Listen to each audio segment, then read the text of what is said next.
नमस्कार। बिहार के इस साल के अंत तक चुनाव है, बिहार विधानसभा। इस बीच बिहार में कई ऐसी बातें चल रही है, कई ऐसे प्रेस वार्ता चल रही है जो बिहार के राजनीतिक में गर्माहट ला दिया है। जी नमस्कार, अगर आप मुझे नहीं जानते तो मैं बता दूं, मेरा नाम है विवेक और आप देखना शुरू कर दिए हैं आवाज़ न्यूज और NSNV इंडिया न्यूज। फेसबुक पर देख रहे होंगे तो पॉडकास्ट और विवेक पे भी देख रहे होंगे। अब हम आते हैं अपने टॉपिक पे, बिहार विधानसभा चुनाव पे जो चर्चाएं चल रहे हैं उस पे, क्योंकि इस साल के अंत तक चुनाव है और कई सारे पार्टियां, कई सारे लोग, कई सारे राजनेता ऐसे प्रेस वार्ता करना शुरू कर दिए हैं जिसमें बिहार के राजनीति में भूचाल ला दिया है। ऐसा इसलिए कह रहा हूं क्योंकि बिहार में एक चुनावी राजनीतिकार के तौर पे जाने जाने वाले प्रशांत किशोर, जो जन स्वराज के सूत्रधार भी माने जाते हैं या हैं, उनका कुछ ऐसा प्रेस वार्ता होता है जिससे बिहार की राजनीति में भूचाल ला देता है। उसी भूचाल पे हम लोग बात करने वाले हैं और उसी भूचाल पे हम लोग चर्चा करने वाले हैं। जी हाँ, तो अभी हम आते हैं और उसी पे डायरेक्ट ले चलते हैं से हाँ किस प्रकार से ये सारी चीज़ें होता है। आप सभी को मालूम होगा से हाँ जन स्वराज आ गया है। जन स्वराज एक पार्टी का स्वरूप ले चुका है जिसके सूत्रधार है और संस्थापक है प्रशांत किशोर, जिन्होंने इसका शुरुआत किया या जन स्वराज यात्रा से आप बोले या जन स्वराज के पार्टी स्थापना से। हालांकि जन स्वराज के ये सलाहकार के तौर पे ही काम कर रहे हैं, ये अपना पार्टी प्रेसिडेंट भी नहीं रखे हैं या पार्टी में अन्य पद भी ग्रहण नहीं किया है। इकलौता जो चुनावी सलाहकार के तौर पे ही पार्टी का भी कहीं ना कहीं देख रहे हैं और उस चीज़ों को हैंडल करने का प्रयास कर रहे हैं। तो उनका कुछ चीज़ें तैयारी है, क्योंकि जन स्वराज को लेकर वो पूरे दमखम के साथ बिहार के राजनीतिक में उतर पड़े हैं और उनका जो तैयारी है दिखना शुरू हो गया है। चाहे उनके स्टेटमेंट को लेकर देखें या चुनावी सभा को लेकर देखें, कई सारे उनकी रैलियाँ हुई है, चाहे पूर्णिया या अन्य अन्य जगहों पर, तो वहाँ पे भी उन्होंने एग्रेसिवली अपने चुनावी रणनीति को लेकर जनता के समक्ष अपनी बात रखा है। चलिए उस पर कुछ पे नज़र रख लेते हैं। आप देखिए, हर रोज जन स्वराज का एक प्रेस वार्ता होता है, हर रोज प्रशांत किशोर उसका संबोधन करते हैं और हर रोज कहीं ना कहीं बिहार के राजनीतिक में कुछ ऐसी बात बोलते हैं जो चर्चा के विषय बन जाता है।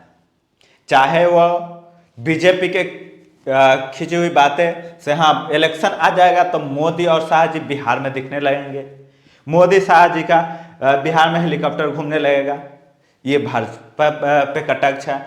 दूसरा कटाक्ष भाजपा पे ये भी रहता है से हाँ ओबीसी का वोट बैंक साधने के लिए उनको वही मिला जो ऑलरेडी आरजेडी में थे उनके पिताजी, और अब वो बेटा जी को भाजपा में लेके उप मुख्यमंत्री बना दे। जी हाँ, सम्राट चौधरी पे वो कटाक्ष करते हैं।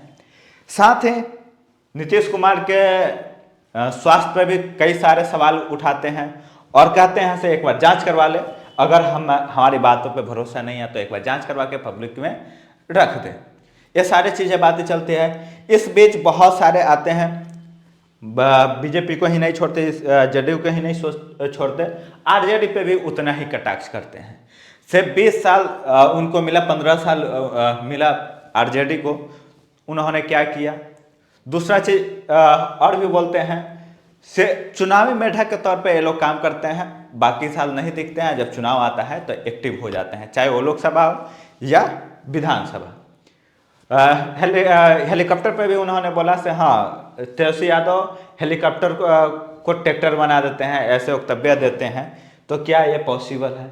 ये सारे चीज़ें भी उन्होंने आरजेडी पे कटाक्ष करते हैं। साथ ही साथ तेजस्वी यादव के सर्टिफिकेट यानी क्वालिफिकेशन पे भी उतना ही बड़ा क्वेश्चन मार्क लगाते हैं। जो आदमी 9वीं पास नहीं किया वो क्या बिहार को चलाएगा? ये तेजस्वी यादव पे कटाक्ष करते हैं और आरजेडी को घेरने का प्रयास इस पे करते हैं। साथ ही साथ कई सारे बिहार के मुद्दे पे भी उन्होंने आवाज और उठाया है। जैसे उसका मुद्दा बना रहा है कि बिहार का मजदूर दिल्ली, मुंबई, गुजरात, बंगाल, इन सब जगहों पे काम करने जाने पे उनको मजबूर होना पड़ रहा है।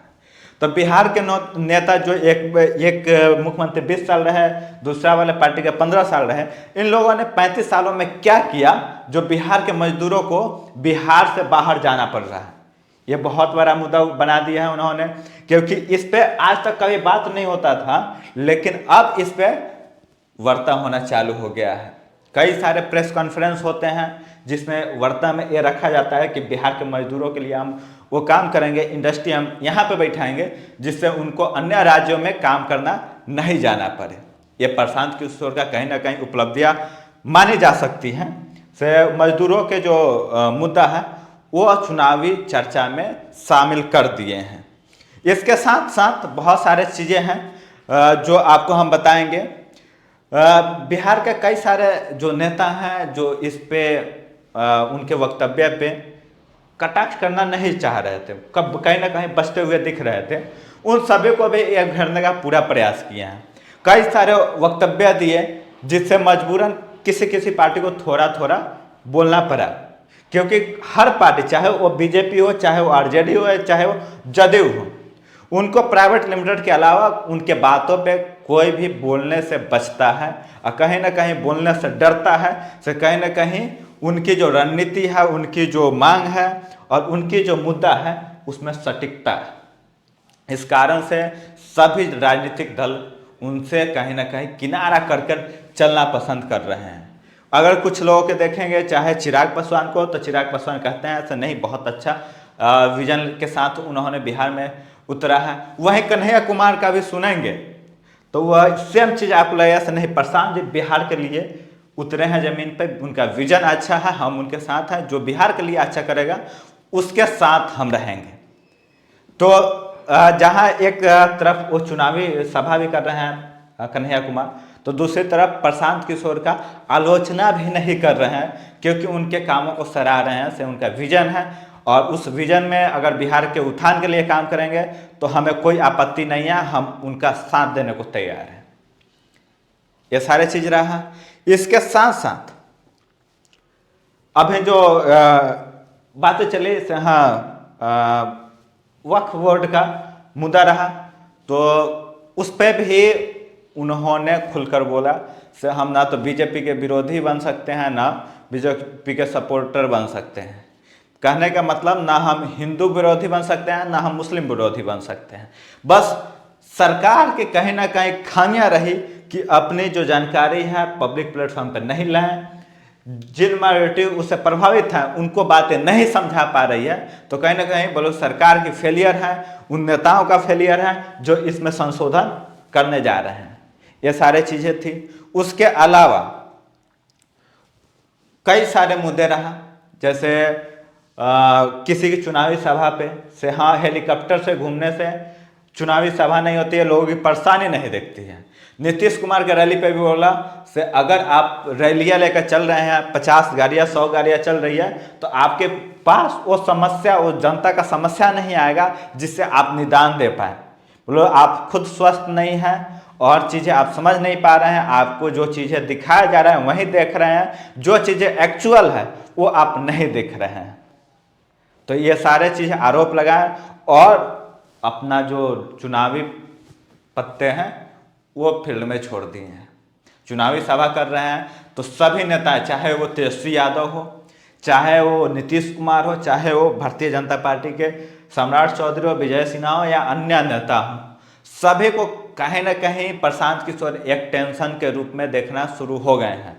और ये चीज़ है उनके हर एक भाषणों से लगता है, हर नेताओं के भाषणों से लगता है, चाहे आप पर्सनली मिलेंगे तो कहेंगे से हाँ प्रशांत किशोर कोई हल्के खिलाड़ी नहीं है।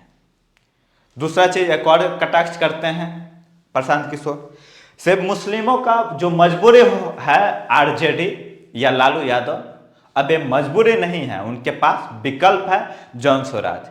तो एक बार इसमें भी साथ दिए से हाँ, जो मजबूरी में आरजेडी को वोट देते थे वो अब मजबूरी में नहीं देंगे, क्योंकि उनके पास विकल्प भी जन स्वराज है।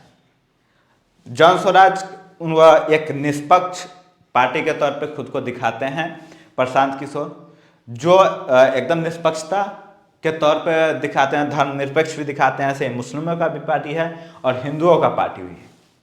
हम ना मुस्लिम करते हैं ना हिंदू करते हैं, हम रिलीजन की राजनीति नहीं करते हैं, बिहार की राजनीति करते हैं, बिहार के विकास की राजनीति करते हैं।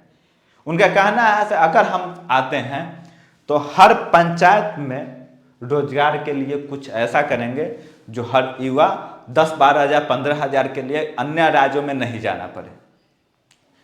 ऐसा इसलिए कहते हैं कि बिहार के कई सारे लोग हैं जो 10 हज़ार के लिए भी अपने घर से अलग होकर, अपने घर छोड़िए अपने राज्य से अलग होकर दूसरे जगह उनको काम करने जाना पड़ता है। तो ये मुद्दा के साथ ही वो चुनावी एंट्री में उतर गए हैं और काफ़ी लोगों एक बिहार को लेकर उनके अंदर एक उम्मीद देखती है। तो देखते हैं बिहार के विधानसभा चुनाव में उनकी ये जो दाव पेच है, उनकी जो तैयारियां हैं कितना रंग लाती हैं। बाकी आप कमेंट बॉक्स में बताएं से उनका जो मुद्दा है वो आपके लिए कितना लाभकारी है, बिहार के लिए कितना लाभकारी है। बस इतना ही कहेंगे। बाकी हमारा जो ये प्रयास था आपको कैसा लगा आप कमेंट माध्यम से बताएं हमें। और साथ ही अगर अच्छा लगा, प्रशांत किशोर का विजन अच्छा लग रहा है तो आसपास लोगों को भेजें और जागरूक करने का पूरा प्रयास करें, ताकि कोई विकल्प के रूप में जनस्वराज को ले या विकल्प बिहार के विकास के विकल्प के रूप में सभी पार्टियों को लो, चाहे वो आरजेडी हो, जदयू हो या भारतीय जनता पार्टी हो। किसी का कोई मजबूरी ना हो, बिहार को लेकर किसी का कोई मजबूरी ना हो। इन चीज़ों को ध्यान में रखते हुए आप लोगों को जागरूक करें और लोगों को बताएं से इस बार का वोट करना कितना जरूरी है। बहुत बहुत धन्यवाद।